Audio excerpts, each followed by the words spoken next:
بسم الله الرحمن الرحيم والنازعات غرقا والناشطات نشطا والسابحات سبحا فالسابقات سبقا فالمدبرات أمرا يوم ترجف الراجفة تتبعها الرادفة قلوب يومئذ واجفة أبصارها خاشعة يقولون أئنا لمردودون في الحافرة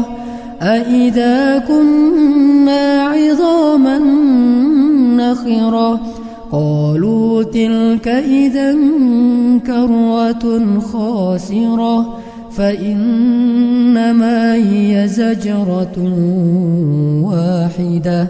فإذا هم بالساهرة هل أتاك حديث موسى إذ ناداه ربه بالواد المقدس طوى اذهب إلى فرعون إنه طغى فقل هل لك إلى أن تزكى وأهديك إلى ربك فتخشى فأراه الآية الكبرى فكذب وعصى ثم أدبر يسعى فحشر فنادى فقال أنا ربكم الأعلى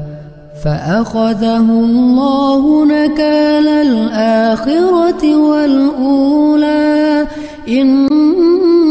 في ذلك لعبرة لمن يخشى أأنتم أشد خلقا أم السماء بناها رفع سمكها فسواها وأغطش ليلها وأخرج ضحاها والأرض بعد ذلك دحاها أخرج منها ماءها ومرعاها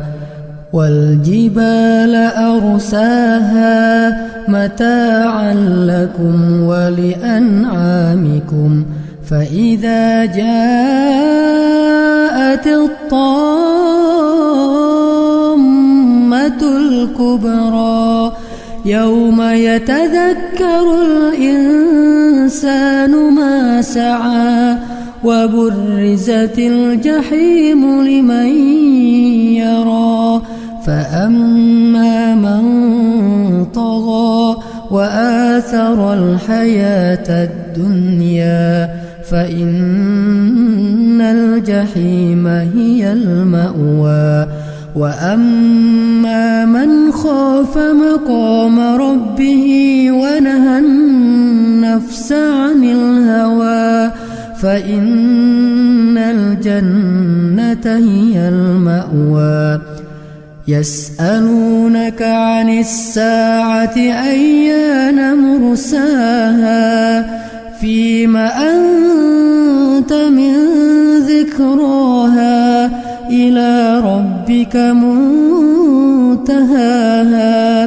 إنما أنت منذر من يخشاها كأنهم يوم يرونها لم يلبثوا إلا عشية أو ضحاها.